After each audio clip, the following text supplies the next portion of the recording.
Hello viewers, আজকে আমরা একটি 110 মাদারবোর্ড রিপেয়ার করব। মূলত আপনাদেরকে দেখাচ্ছি, আজকে আপনাদেরকে লেয়ার টানা আপনি শেখাবো। তো এই যে মাদারবোর্ডটি অন্য জায়গায় কিন্তু দেখাইছে, দেখানোর পর কিন্তু এই যে লেয়ারটি মানে ছিঁড়ে গেছে, অর্থাৎ এই যে লেয়ারটি ছিঁড়ে গেছে, অর্থাৎ এই যে লেয়ারটি ছিঁড়ে গেছে। আবার দেখেন, আপনারা বুঝতে পারছেন যে 110-এর যে লেয়ারটি এটি উঠে গেছে। এরপরে এরপরে হচ্ছে 1 নাম্বার পিনেও উঠে গেছে। তো আমরা এখন এই এই মাদারবোর্ডে আমরা এখন আইও লাগাবো, মূলত আইও লাগে পাওয়ার নিয়ে আসব। তো আপনারা যারা আমাদের ভিডিওগুলো দেখতেছেন অবশ্যই ভিডিওগুলো শেয়ার করে দিবেন, যে যেখান থেকে পারেন অবশ্যই ভিডিওগুলো শেয়ার করে দিবেন।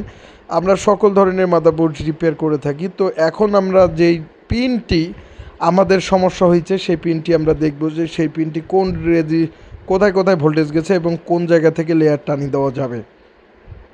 তো আমরা এখন দেখব হচ্ছে আমাদের মাদারবোর্ডের 99 নাম্বার পিনটি কিন্তু ছিঁড়ে গেছে। অর্থাৎ যদি আমরা এখান থেকে এই পর্যন্ত লেয়ার টানি, মানে এই রেজিস্টরে বা এই রেজিস্টরে লেয়ার টানি, মানে এখান পর্যন্ত লেয়ারটা টানা যাবে। তো আমরা যদি এখান থেকে এখান লেয়ারটা টানি তাহলে বোর্ডটা কিন্তু ওকে হবে বা বোর্ডটা পাওয়ার নিবে। তো আপনারা যারা আমাদের ভিডিওগুলো দেখতেছেন অবশ্যই ভিডিওগুলো শেয়ার করে দিবেন। আমরা সকল ধরনের ল্যাপটপ এবং ডেস্কটপ মাদারবোর্ড রিপেয়ারগুলো করে থাকি। তো আমরা সকল ধরনের ল্যাপটপ এবং ডেস্কটপ মাদারবোর্ড সার্ভিসিং করে থাকি। তো এখান থেকে এবং 1 নাম্বার পিনটির কোনো ভোল্টেজ আসতেছে না। তো এখান থেকে কিন্তু আমাদের বিসিসি 3 অর্থাৎ যে 3.3 ভোল্টেজ পাওয়ার সাপ্লাই থেকে লাইন আসছে, এই রেজিস্টর থেকে বিসিসি অর্থাৎ বিসিসি 3 ভোল্টেজ আসছে। তো আপনাদের বোঝানোর দায়িত্ব হচ্ছে যে এই লেয়ারটি ছিঁড়ে গেছে। অর্থাৎ আমরা যদি ওই যে রেজিস্টরের যে এরপরে যে রেজিস্টরটি রয়েছে এই রেজিস্টরে যদি আমরা তার টেনে দেই, অর্থাৎ আইওটা লাগার পর যদি তার টেনে দেই এই রেজিস্টরে, তাহলে সেই ক্ষেত্রে কিন্তু বোর্ডটি অলরেডি চালু হয়ে যাবে। তো আমরা সকল ধরনের ল্যাপটপ এবং ডেস্কটপ মাদারবোর্ড রিপেয়ারগুলো করে থাকি। তো আপনারা যারা রিপেয়ার করতে যাচ্ছেন, এই যে রেজিস্টরটি আপনারা দেখতে পাচ্ছেন যে এখানে আমি ক্লিক করলাম, এখান থেকে এখানে তারটি গেছে বা লেয়ারটি সিরিজে গেছে, এখান থেকে এখানে আমি যদি তার টেনে দিই তাহলে বোর্ডটি ওকে হবে। তো এই ধরনের সমস্যা যারা নিয়ে ভুগতেছেন অবশ্যই আমার ভিডিও চ্যানেলটি সাবস্ক্রাইব করবেন। আমরা সকল ধরনের ল্যাপটপ ডেস্কটপ মাদারবোর্ড রিপেয়ার করে থাকি।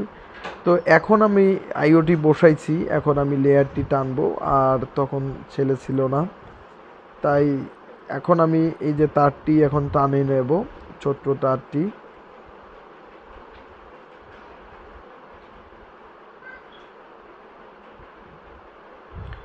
এই যে আমি এটাতে একটু রজন লেয়ারেতে একটু সুন্দরভাবে করে নেব। এখন এটা আমি ওই যে 99 নাম্বার পিন থেকে সল্ডারিং করব। তো আপনারা যারা এই ধরনের কাজ শিখতে যাচ্ছেন অবশ্যই আমাদের ল্যাব থেকে আপনারা কাজ শিখতে পারবেন। আমরা সকল ধরনের ল্যাপটপ এবং ডেস্কটপ মাদারবোর্ড রিপেয়ার করে থাকি। এই যে আমাদের পিনটি ছিঁড়ে গেছে, সেখানে আমি লাগিয়ে নিলাম, কেননা এই জায়গা থেকে পিনটি ছিঁড়ে গেছে, এই জায়গায় আমি পিন করে নিলাম। তো লাগতেছে না প্রথমত।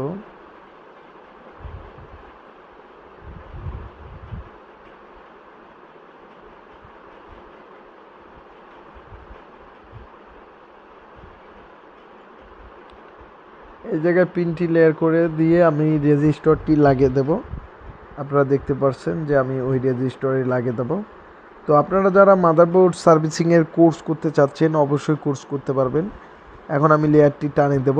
তো যারা এই ধরনের কোর্স করতে যাচ্ছেন আমাদের ল্যাব থেকে আপনারা সকল ধরনের ল্যাপটপ এবং ডেস্কটপ মাদারবোর্ড রিপেয়ার করতে পারবেন। আমরা সারা বাংলাদেশ থেকে স্টুডেন্ট নিচ্ছি এবং বাংলাদেশের যে কোনো জায়গা থেকে আমরা স্টুডেন্ট নিচ্ছি, এবং যারা কোর্স করতে যাচ্ছেন অবশ্যই কোর্স করতে পারবেন। তো আমি সুন্দরভাবে এটি লেয়ারটি টেনে সুন্দরভাবে দিচ্ছি। তো যারা কোর্স করতে যাচ্ছেন অবশ্যই কোর্স করতে পারবেন, আমরা সারা বাংলাদেশ থেকে স্টুডেন্ট নিচ্ছি। তো এই ধরনের কাজ সকল প্রকার আমরা ল্যাপটপ এবং ডেস্কটপ মাদারবোর্ড রিপেয়ারগুলো করে থাকি। তো আশা করি আপনারা ভিডিওগুলো অবশ্যই দেখবেন এবং ভিডিওগুলো শেয়ার করে দেবেন, আর যে যতটুকু পারেন অবশ্যই বেশি বেশি করে শেয়ার করবেন। আমরা সকল ধরনের ল্যাপটপ এবং ডেস্কটপ মাদারবোর্ড রিপেয়ার করে থাকি। তো যারা সকল ধরনের ল্যাপটপ এবং ডেস্কটপ মাদারবোর্ড রিপেয়ার করতে যাচ্ছেন অবশ্যই করতে পারবেন। এই যে মূলত আমি এখানে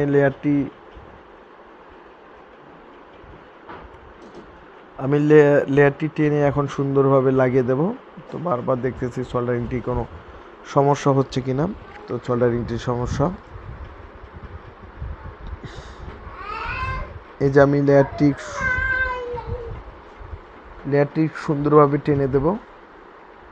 তো যারা এই ধরনের কোর্স করতে যাচ্ছেন অবশ্যই কোর্স করতে পারবেন। আমরা সকল ধরনের ল্যাপটপ ডেস্কটপ মাদারবোর্ড রিপেয়ার করে থাকি। তো আমরা যারা কোর্স করতে যাচ্ছেন ল্যাপটপ ডেস্কটপ মাদারবোর্ড, আমরা সকল ধরনের ল্যাপটপ এবং ডেস্কটপ মাদারবোর্ড রিপেয়ার করে থাকি। সকল ধরনের ল্যাপটপ এবং ডেস্কটপ মাদারবোর্ড রিপেয়ার করে থাকি। তো যারা কোর্স করতে যাচ্ছেন অবশ্যই এই যে আমি এই রেজিস্টারের লেয়ারটি টেনে দিচ্ছি। এখানে আমি টেনে দেব। টেনে দেওয়ার পর মাদারবোর্ডটি, তো এই ধরনের আমরা চিপ লেভেলের কাজগুলো করে থাকি। তো সকল ল্যাপটপ এবং ডেস্কটপ মাদারবোর্ডের চিপ সেটের আমরা কাজগুলো করে থাকি। তো যারা কাজ শিখতে যাচ্ছেন অবশ্যই শিখতে পারবেন। দেশের যে কোনো প্রান্ত থেকে আপনারা কাজগুলো শিখতে পারবেন। আমরা সকল মাদারবোর্ড রিপেয়ার করে থাকি। তো যারা সকল ধরনের মাদারবোর্ড রিপেয়ার করতে যাচ্ছেন অবশ্যই রিপেয়ার করতে পারবেন। আমরা সারা বাংলাদেশ থেকে স্টুডেন্ট নিচ্ছি। পরে ধরবো, সারা বাংলাদেশ থেকে আমরা স্টুডেন্ট নিচ্ছি, আমি ভয়েস দিচ্ছি। তো যারা কোর্স করবেন অবশ্যই কোর্স করতে পারবেন। আমরা এই যে আইসিটি লাগা এবং সব কিছু শেখাবো। আমরা সকল ধরনের ল্যাপটপ এবং ডেস্কটপ মাদারবোর্ড রিপেয়ার করা শেখাবো। তো আপনারা যারা করতে চাচ্ছেন অবশ্যই কোর্স করতে পারবেন। আমরা সকল ধরনের মাদারবোর্ড রিপেয়ার করে থাকি। তো যাদের যেরকমটা প্রয়োজন অবশ্যই আপনারা সেরকমটা কোর্স করতে পারবেন। আমরা সারা বাংলাদেশ থেকে স্টুডেন্ট নিচ্ছি এবং স্টুডেন্টগুলো আপনারা আমাদের ল্যাব থেকে আপনারা কোর্স করতে পারবেন। অবশ্যই আমাদের ল্যাব থেকে আপনারা কোর্সগুলো করে নিতে পারবেন। আমরা সকল ধরনের স্টুডেন্ট নিচ্ছি। তো এভাবে আমরা লেয়ার টেনে দেই এবং তারটি ছিঁড়ে দেব। তো এ পর্যন্ত অবশ্যই আমার ভিডিওগুলো দেখবেন এবং শেয়ার করে দেবেন। ধন্যবাদ সবাইকে। আমরা সকল ধরনের ল্যাপটপ, এটা এখন কিছুক্ষণ পরে আমি পাওয়ার দিয়ে দেব। তো ধন্যবাদ সবাইকে।